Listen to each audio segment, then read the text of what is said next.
Hi and a very good evening. Welcome to the Dare Conversation series. My name is Shreya and I hope 2022 so far has been kind and generous to all you lovely audience. As you already know, Dare Act is all about stories of lawyers who've taken up unconventional and interesting roles after either the study or the practice of law. And today we have Devanshi Jain joining us. She's a former corporate lawyer and now runs her own venture called Edit Ops, which provides editing services to busy writers. So let's get her to the live and learn more about her journey.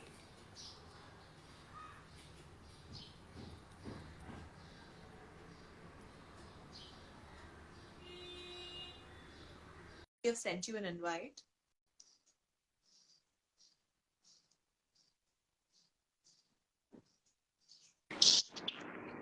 Hi. Hello, welcome to Dare Act. How are you doing? Hi, I'm good. How are you? Very well. And just for the viewers, I wanted to say this. Devanshi is usually not very active on Instagram. And for this particular interview, she has really made sure that she understands Instagram to the T. So thank you. Thank you very much for doing it. Thank you. Yeah, it was a little bit of a learning curve. I had to call up a couple of people, say how do I set it up, how do I do this, how do I do that. But yeah, it's easier than I thought. Thank you. Thank you so much. So, Devanshi, you knew you wanted to be a lawyer ever since you were 13.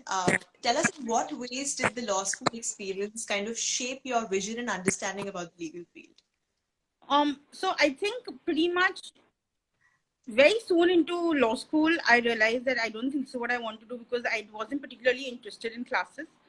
The only classes I really enjoyed were my criminal law classes. And I went from an A student to somebody who was just about managing, which was a bit of a learning curve of its own. But it was, I mean, law school was honestly an amazing experience. I think, and this is something I tell everybody even now, that if you don't know what you want to do with your life, take law, because the skills you learn as a Hmm. lawyer, as even as a law student, will carry you for the rest of your life. And that's what has happened with me as well. I've used every single skill I learned in law school, including the law. I use even today because I still draft my own contracts and everything. So yeah, but what was really instructive in terms of everything else was my internships. So internships is where I actually interacted with the field of law, with law, and I realized I did enjoy it a lot more than studying it. But it also gave me this reality check about what it is like to work in law, and the Hmm. whole criminal law system, the running around in courts, things getting adjourned, things not happening on time, cases taking 20 years. I realized that that's not me. So corporate law seemed like a safe bet because the logic was that even if it doesn't work out, at least you'll have savings which you can then use to go into something else, right? So so I did a few corporate law internships. Then I did an internship at Lexogen, which I loved, and then fortunately I got a job there. So yeah, it Fantastic. all worked out. Brilliant.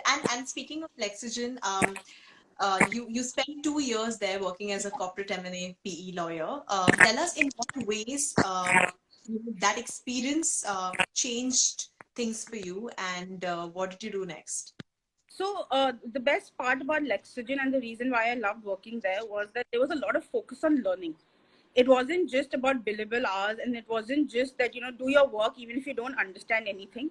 But there were regular training sessions. There was a lot of focus that whatever you do, you need to understand. And even seniors would take time out after work day to sit and teach you something if Wow. that's what you wanted.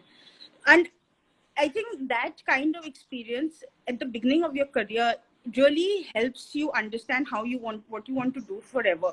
And because that the learning mindset of mine was encouraged so much, it's something I have taken on for now. I mean, it's been 12, 15 years since then.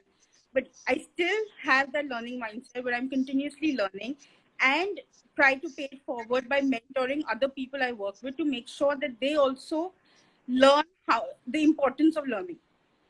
And unfortunately for me, it didn't work out because I just realized that I don't think I'm cut out for law. I didn't like the lifestyle. I didn't like the fact that I was unhappy waking up every morning and going to work. And initially, the idea was to take a sabbatical and go back to law because I didn't know better. I didn't know there were other options available to me. But so I did take that sabbatical. And that's when I realized that once I got that distance from law, I realized that it's not what I want to do for the rest of my life. And then the journey of the rest of my life started.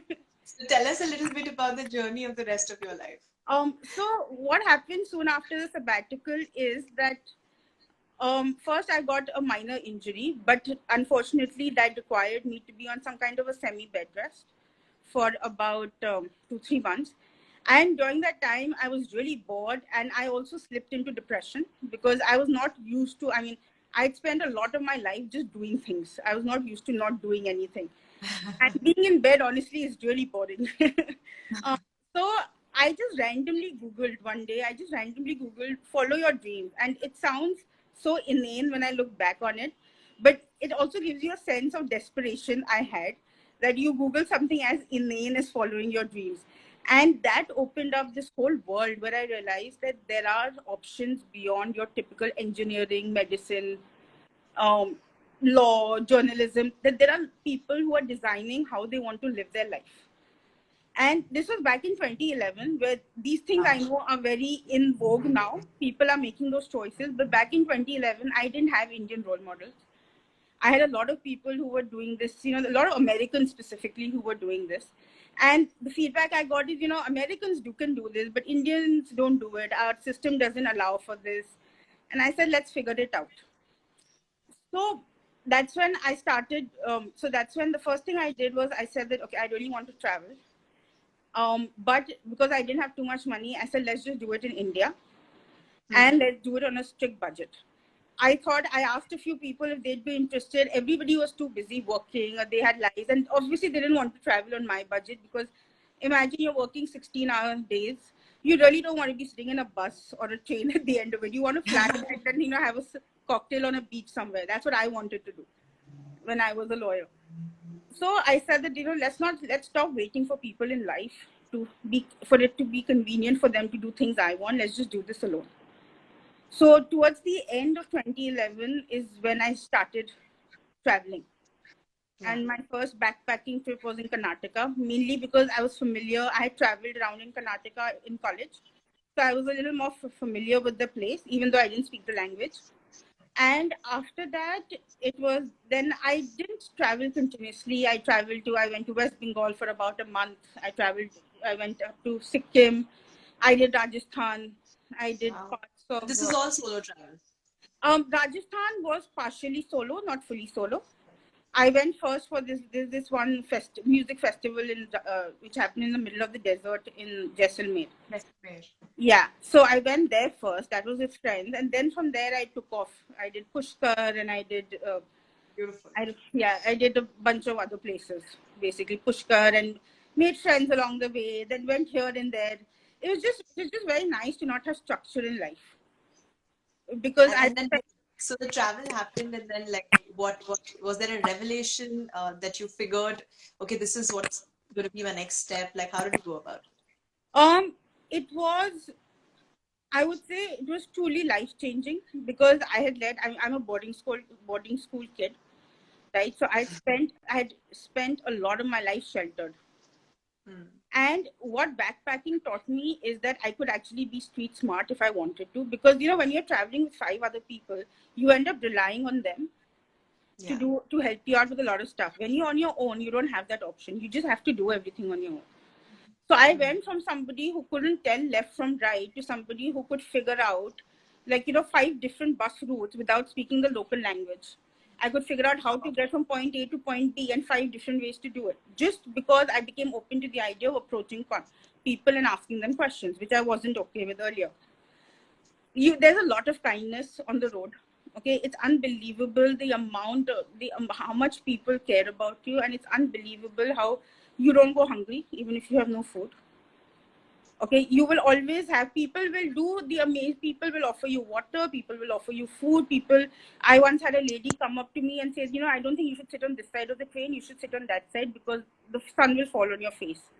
And I just thought to myself that I have never even thought of showing that level of kindness to anybody in my life. Right? Beautiful. You think that the sun might bother you at some point in time. Um, it changed the way I looked. It gave me a lot of confidence. It changed the way I looked at myself. And I met a lot of interesting people. I mean, there's this time where I discussed Hitler with a German, which was amazing. And I met a lot of interesting people from all over the world. So I did Wow. feel at some level that even though I hadn't traveled, like, I mean, I know the general thing is you backpack in Europe or you backpack Southeast Asia, but I met all those Europeans. I In met India. everybody on my home front, and it was amazing.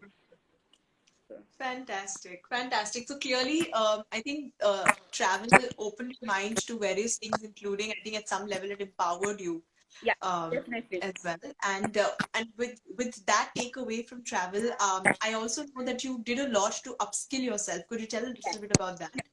So once I quit law, I was quite clear on a couple of things. One was I wasn't going to spend money on educating myself further because I didn't know what I wanted to study. I knew what I didn't want to do, and I knew it wasn't law, but I didn't know what I wanted to do. So I didn't want to spend money on studying. And the other thing I was very clear on is that I won't take money from my parents, because I've always believed, and this is what I used to tell everybody. I said that parents are responsible for you till your education is over. After that, it's kind of done. And when you've said that, you have to walk the talk, right? You can't just go back and say, oh no, sorry, I'm in trouble. Plus, my parents weren't happy with the decision. They supported me. My parents support me in pretty much all my insanity in their own way, but they weren't happy about it, and I didn't think it was fair. So I knew that I had to figure things out on my own. So what I did was I started learning things which I was interested in and which I knew would be relevant at some point in time, which started with basic levels of coding.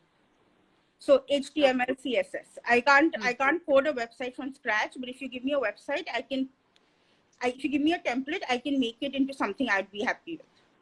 Um, I took, I downloaded a copy of Illustrator, and I literally, like a child, I pointed at different tools and I learned how to use them. I watched Wow. a few videos. I learned, basically, I just Googled stuff I wanted to learn. I learned about social that time. I mean, I know it's weird for somebody who doesn't use Instagram, but at that time I thought social media marketing was the in thing. So I learned a lot about that. I took on various gigs, okay, anything which came my way in terms of freelancing, whether it was a little bit of copywriting, I got this great opportunity to edit a book. Um, I don't know. I actually, honestly, this one I barely even remember the amount of stuff I did just to keep my head above water. The idea was to do as much as possible, to learn as much as possible, to absorb all of that. So at some point, it'll all come together. I And think yeah, how traveling has also, I mean, as I'm listening to you, I think that traveling kind of grounded you yeah, also yeah, to kind of know that no job is too big or too small because, yeah, after one done 5 years of law, done like those fancy M&A PE deals, going back to, the basics yeah. can be a little difficult for some people.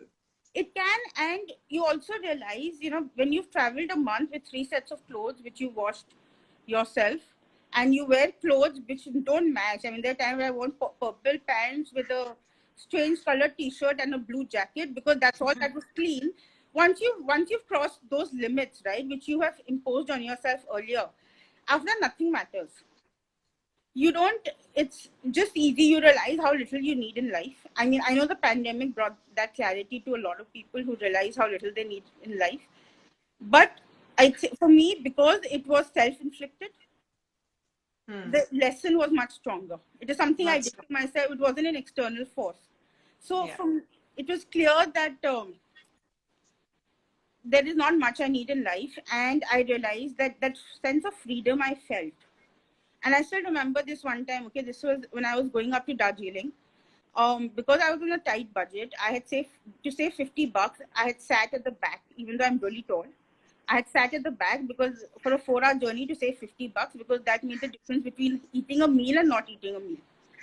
And halfway through, there was some problem, and with the car and the tire, I think it was almost a flat tire, but we couldn't stop on the way, so we had to go up for another hour. And I remember sitting at the back of the Jeep, and I remember thinking, okay, this is dangerous. This could be because you're going up a slope with a semi-functional car. And I remember thinking that if today I die, I'd be okay with it because I'm just so happy in this moment. How lovely. And this is from somebody who's, by the way, also very afraid of heights. Huh? So for me to think about that and just say that I would be really happy, even if I die, was like it was like somebody shone a light, like the light streaming through the sky. It was a little bit like that. But yeah, so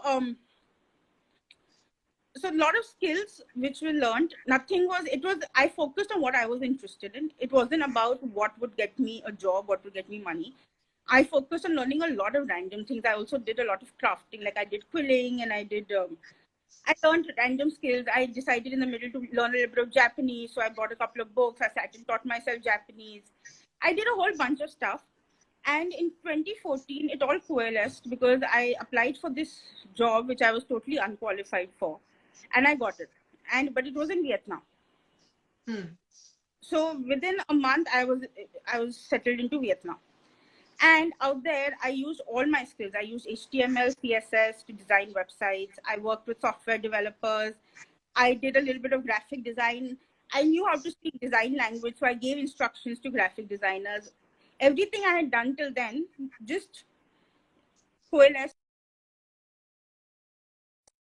Nothing goes waste. Nothing. Hello? Oh, that also got me interested in podcasting. And so once I left that job, I started my own podcasting business, which I got clients. I didn't know anything about podcasting, but I put up a website. I got a client, and I would literally hack it. As they were asking me questions, I would be Googling them and answering them because I didn't know answers. So I got my first client without knowing how to do it. And then I just figured it out along the way. Figured it out, yeah. Yeah. And that's pretty much and that's what travel teaches you, right? That you will figure out anything which comes your way. You just have to take the trick is to get out of the house. And so in the business world, the trick is to get out of your head and to actually put something out there, which you can then iterate on and change and improve. Very well said. Thank you so much for sharing such wonderful stories, Devanshi. They're so simple and they're so relatable. I mean, we all can, we all have done it in bits and pieces in our lives. Yet that self-doubt always creeps in once in a while. Tell us a little bit about the Curious Reader, the venture you had started, and a little story behind how it came about. Oh, so the Curious Reader was, I had always wanted actually to be part of a magazine. I'd always wanted to work in that. I always found it to be a little fun, like it'll be interesting and fun. And of course, I also thought it'd be a little glamorous. So my cousin and I started it together. My cousin was interested in doing something in the literature space. So he asked me to join him in it. And we started this together. And what is interesting is that neither of us has any background or any experience in publishing. We don't have literature degrees.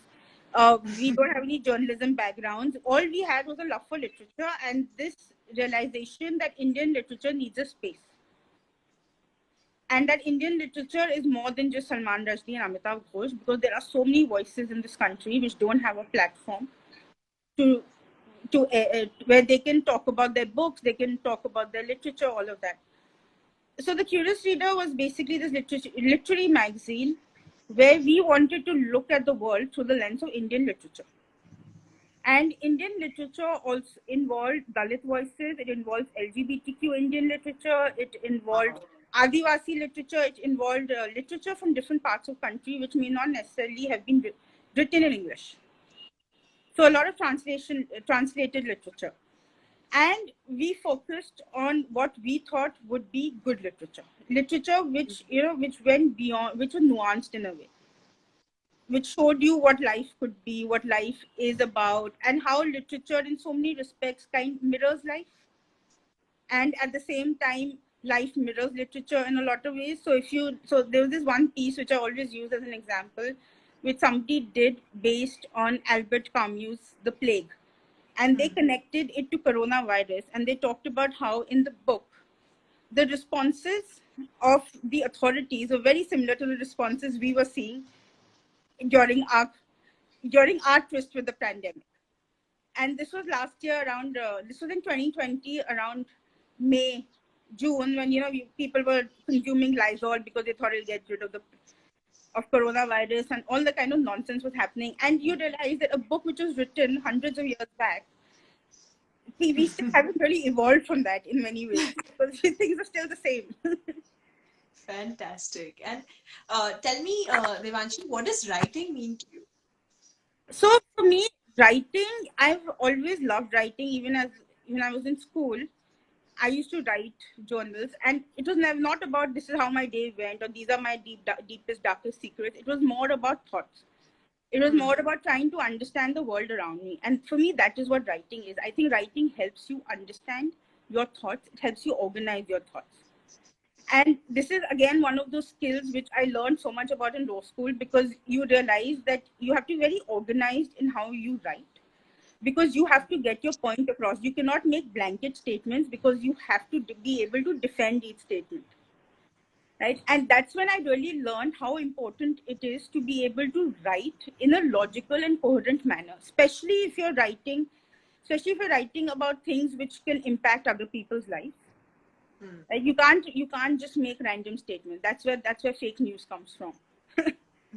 So writing for me on a personal level is a way to just put my thoughts down on paper, take a look at them, and also maybe years later see how much they've evolved or how much they've not evolved from that point. Very good, and extremely relatable. I happened to see there was a mention of two books on your website. One was the 4 Hour Week, and the other one was the Personal MBA. Tell us, in what ways have these two books inspired you?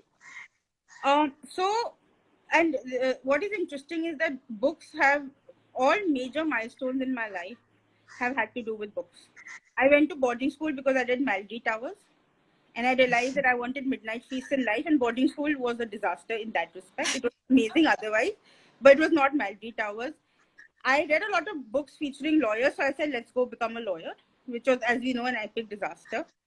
Then I read during that time, Following Your Dreams and all that time, the 4 Hour Work Week showed up. So I read a few books that time which showed up for me when I was searching, and the 4 Hour Work Week showed up. And what I got from that was not so much 4 Hour Work Week. I mean, nobody works 4 hours a week. I don't think that's possible.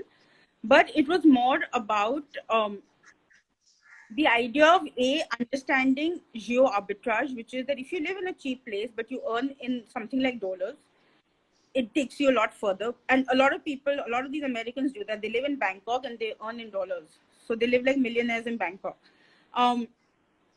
Second was that you can design your life the way you want it to. And what is most important, the one thing we never learn, is the trade-off between time and money.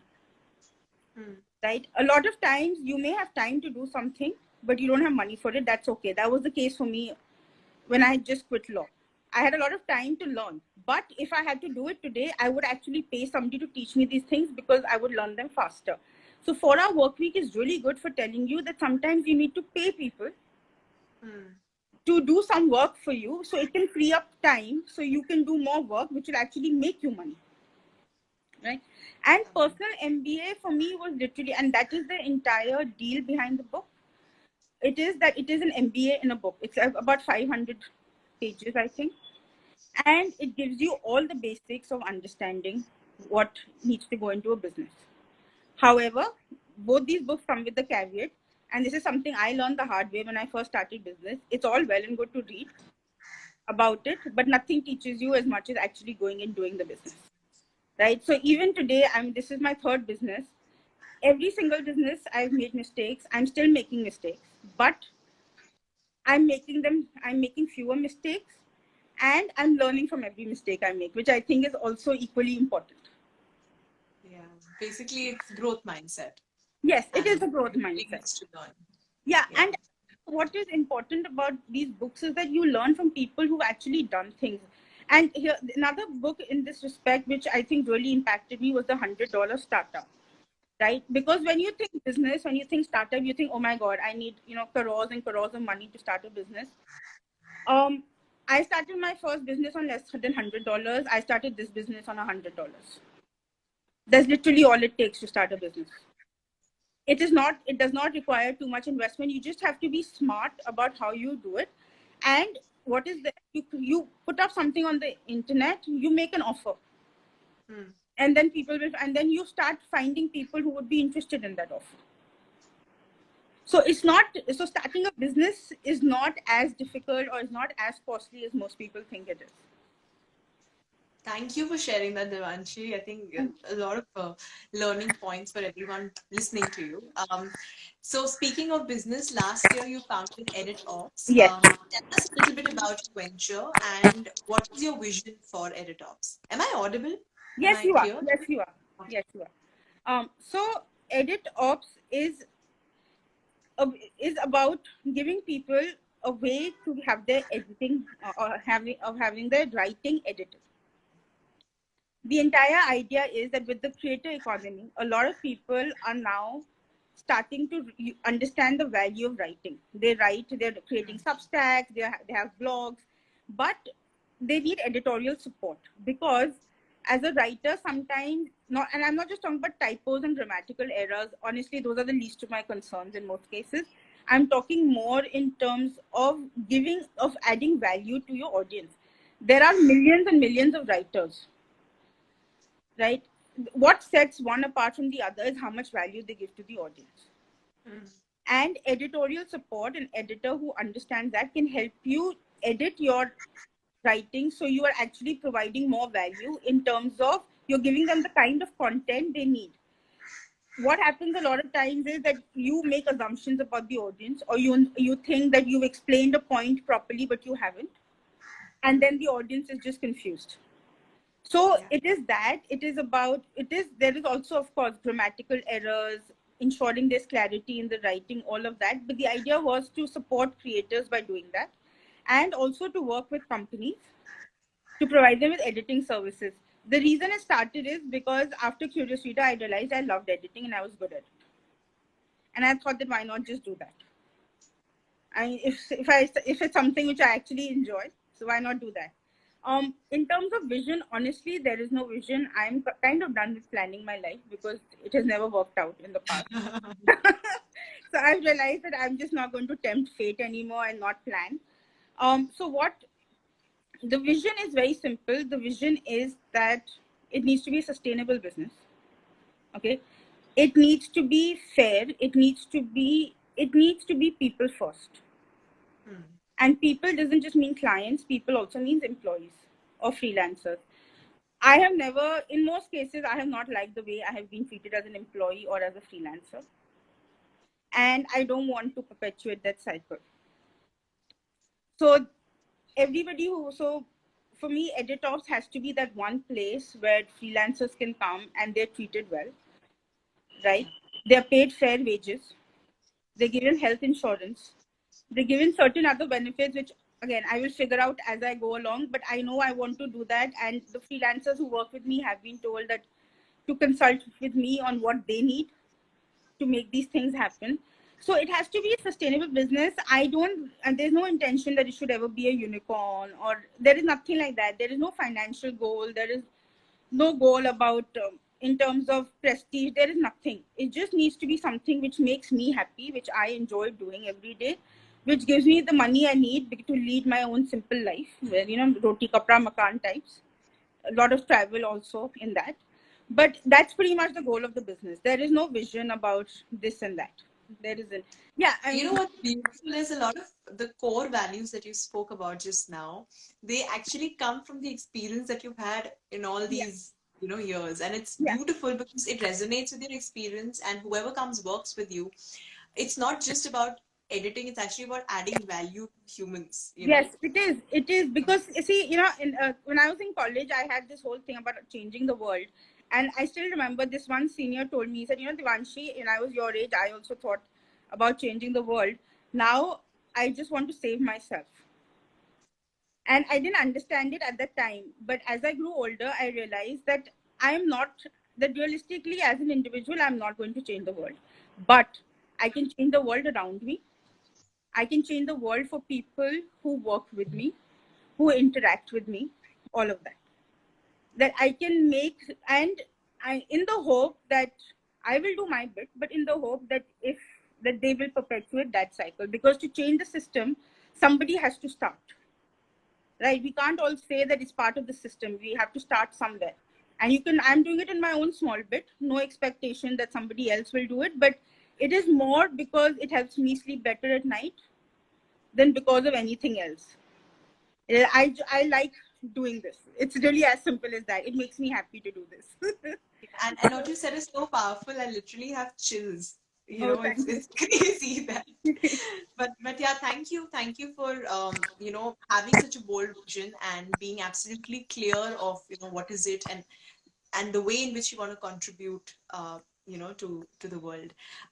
So over the years, I'm sure there have been strengths that have worked in your favor, and there have also must have been fears and doubts that you would have overcome, because of course the journey has not been all rosy and easy. Yeah. Could you speak about the strengths and the doubts?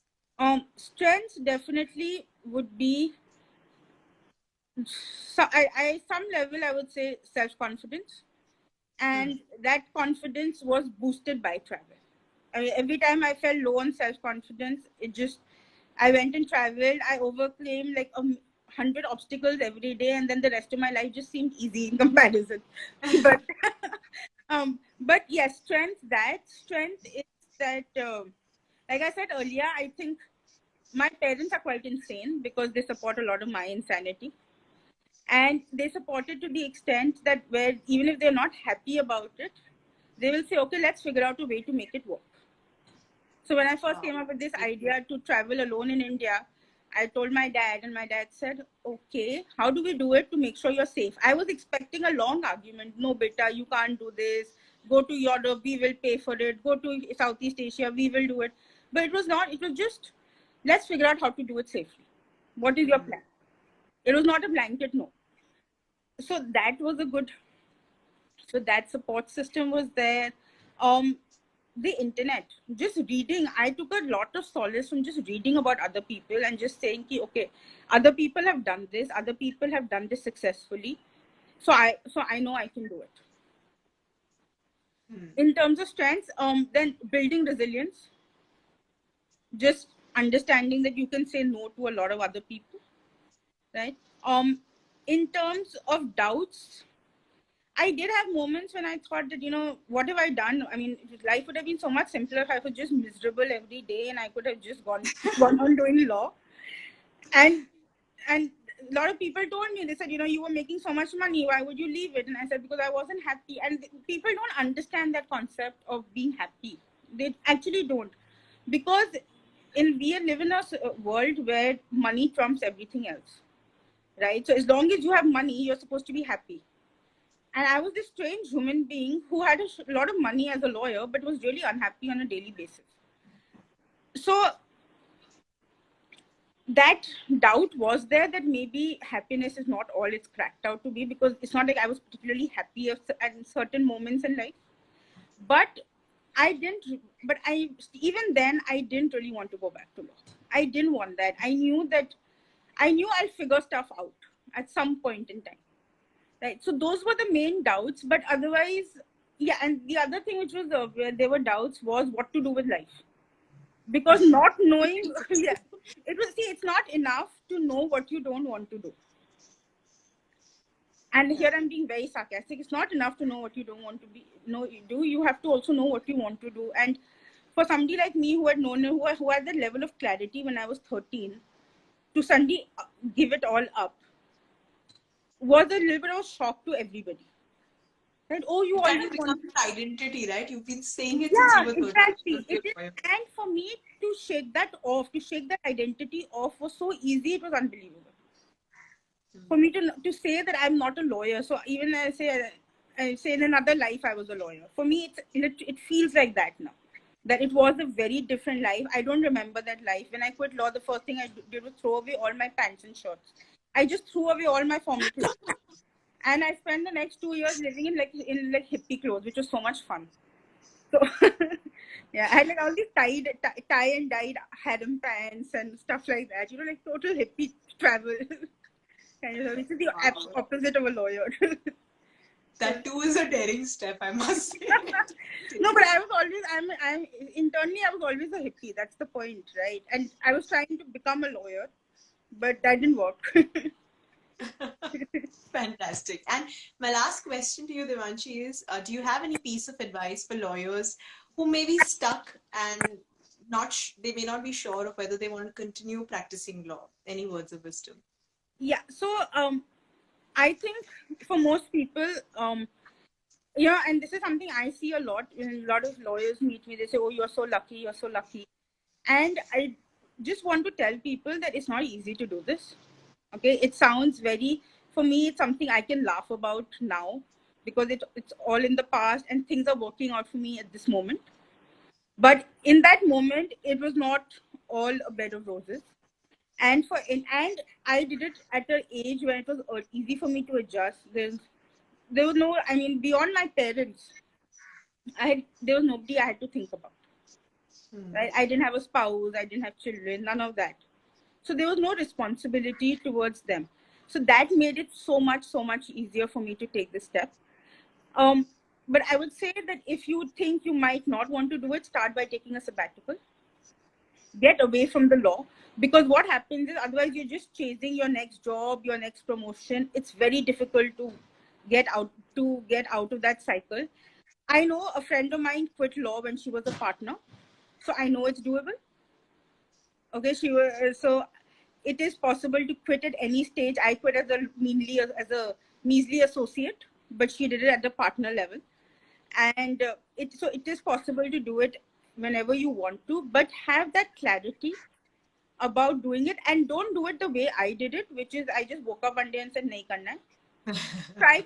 Try to plan it out a little bit if that is a possibility. Maybe in your on your weekends or in your free time, try to explore other options, set up a side hustle. A lot of people are doing that now. All these terms didn't exist when I did. It was all about going cold turkey, but now there are options to be sensible. And most importantly, take a sabbatical, spend 1 month doing nothing, sleep, eat, do all the things you didn't do as a lawyer, watch movies, do whatever you want, travel, do all of that, get distance from your life as you know it, and then decide what you want to do with it next, because that is really helpful. Every time I want to figure out what to do in my life, I just go on a trip somewhere on my own, and I come back with a ton of clarity. Like in that 1 week, I know now what I want to do for the next 2 years of my life. It's like that level of clarity.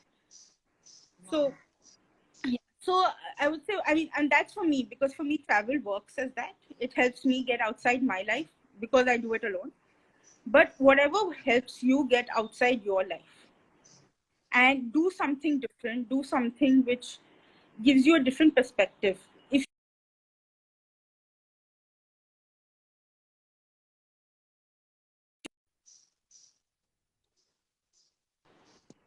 it's very Yeah. difficult, you haven't had distance from it in a while. So get that distance first. To me, that is the most important thing. Step outside everything you know. Do something different. And can you also mention that one thing you mentioned while you were talking about travel, that we need very little to actually Yes. live, So and we make we it in our head.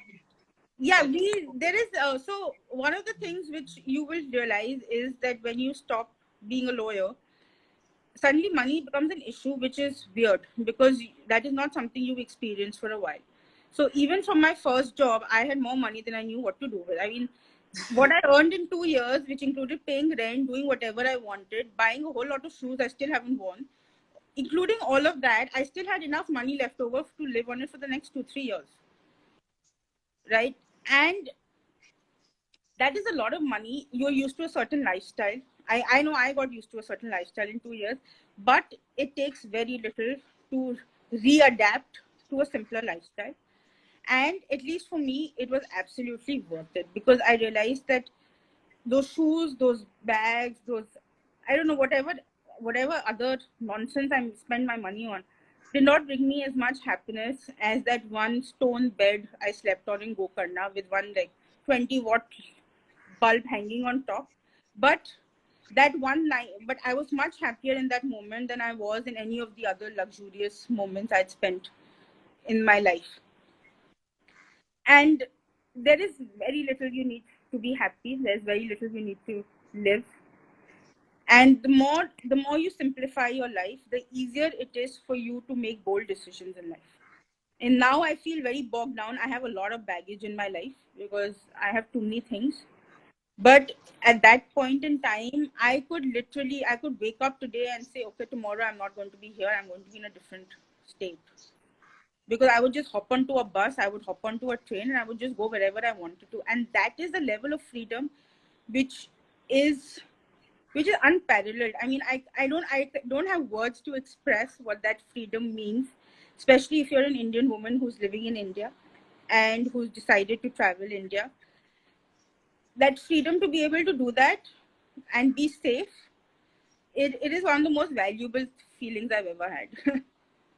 I'm sure. I'm sure. Thank you so much for sharing your journey, sharing about your, your personal learnings and failures. I think we all learn the best when we hear each other's Yes, stories, and yes.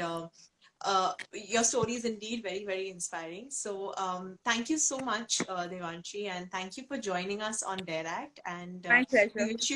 we wish you all the very best with Edit Ops, and may you get a chance to travel super soon, and may Thank you you. make way more stories and probably write about them as well.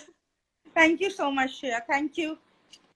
Have a great weekend, You and too. thank you everyone for watching. Thank you guys for watching. Bye bye.